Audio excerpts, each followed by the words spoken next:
కష్టాలలో నన్ను ఆదుకున్నావయ్యా. వ్యాధులలో బాధలలో కన్నీళ్లు తుడిచావయ్యా. మధురమైన నీ ప్రేమ మరువగలనా నా దేవా? ఆలోచన నీకే, నా నిరీక్షణ నీవే. అందరం కలిసి స్వరాలు పాడదాం. కష్టాలలో కష్టాలలో నన్నాదుకున్నావయ్యా. వ్యాధులలో బాధలలో కన్నీరు తుడిచావయ్యా. కష్టాలలో నష్టాలలో నన్నాదుకున్నావయ్యా. వ్యాధులలో బాధలలో కన్నీరు తుడిచావయ్యా. మధురమైన నీ ప్రేమ మరువగలనా నా దేవా? మధురమైన నీ ప్రేమ మరువగలనా? అనుక్షణం నీ ఆలోచన, నిరంతరం నాకు నిరీక్షణ. అనుక్షణం నీ ఆలోచన, నిరంతరం నాకు నిరీక్షణ. కలువరి సిలువ, సిలువలో విలువ నాకు తెలిపెనుగా. కలుషము పాపి కరుణను చూపి నన్ను వెదికెనుగా.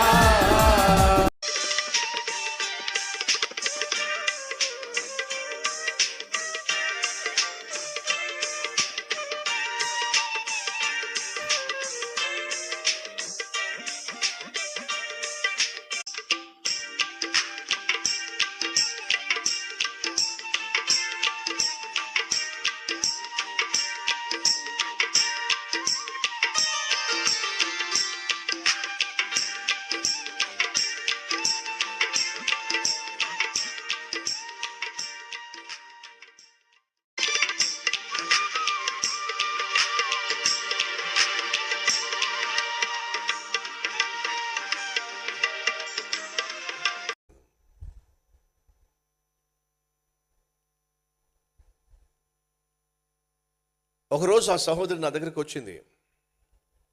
వచ్చి, అన్నయ్య, మన కల్వరి టెంపుల్లో ఏ పని ఇచ్చినా నేను చేస్తాను అన్నయ్య. బాత్రూమ్ను క్లీన్ చేయమంటే క్లీన్ చేస్తాను, ఊడవమంటే ఊడుస్తాను. దయచేసి నాకు ఏదైనా పని అప్పగించండి అన్నయ్య అని దీనంగా నా ఎదుట నిలబడింది. అప్పుడు నేను అడిగాను, అవును, నీ భర్త కారు నడిపిస్తాడు కదా, క్యాబ్ ఉంది కదా, మీకు కారు ఉంది కదా, ఇక్కడి నుంచి వెళ్ళిపోయిన తర్వాత ఒక కారు కొనుక్కొని ఆ కారుని క్యాబ్ డ్రైవర్గా క్యాబ్ కోసం పెట్టాడు.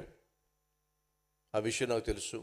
నీ భర్త కారు కొనుక్కొని ఆ కారు మీద వచ్చేటటువంటి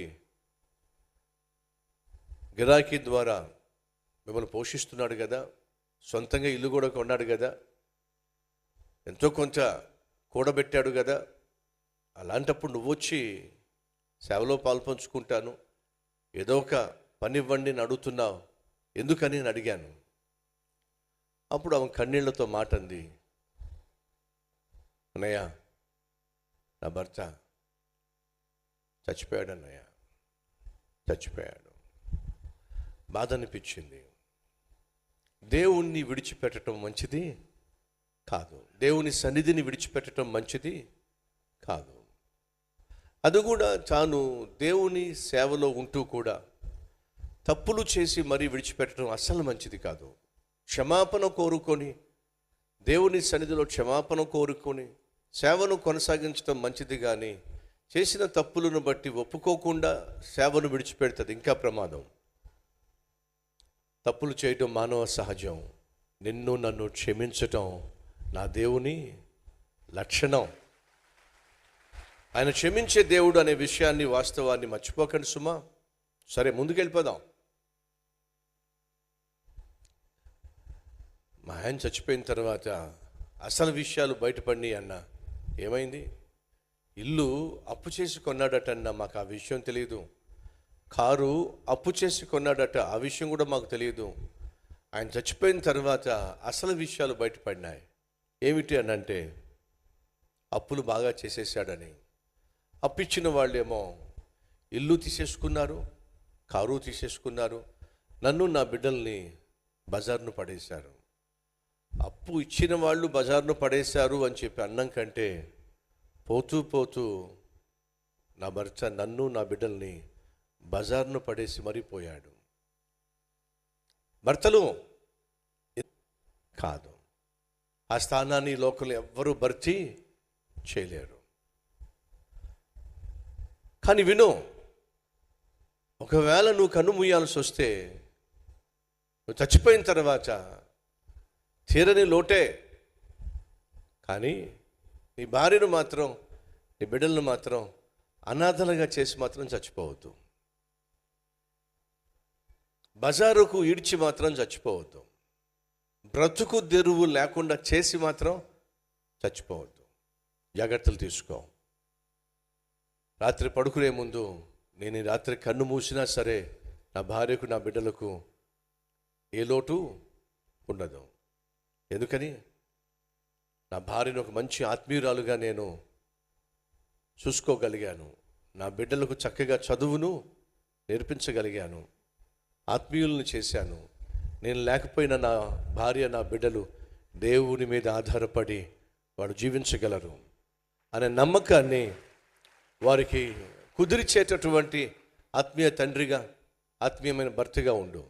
2, నేను చనిపోయినా పర్వాలా, ఎందుకంటే నా భార్యకు నా బిడ్డలకు అవమానాన్ని మిగల్చటల్లా. వ్యభిచారుల దగ్గరికి వెళ్ళి రోగాలు కొని తెచ్చుకొని హఠాత్తుగా చచ్చాడు, పీడ విరుడైపోయింది, అయినా చేసుకోక ఈ ఎయిడ్స్ రోగిని చేసుకుంది ఏంటి అని నా భార్యను ఎవరూ నిందించే ప్రసక్తి లేదు. ఒకవేళ నేను మరణిస్తే నా భార్యకు నా బిడ్డలకు అవమానాన్ని నేను మిగల్చటల్లా, ఆర్థిక సమస్యలు కూడా నేను మిగల్చటల్లా అని చెప్పగలగాలి.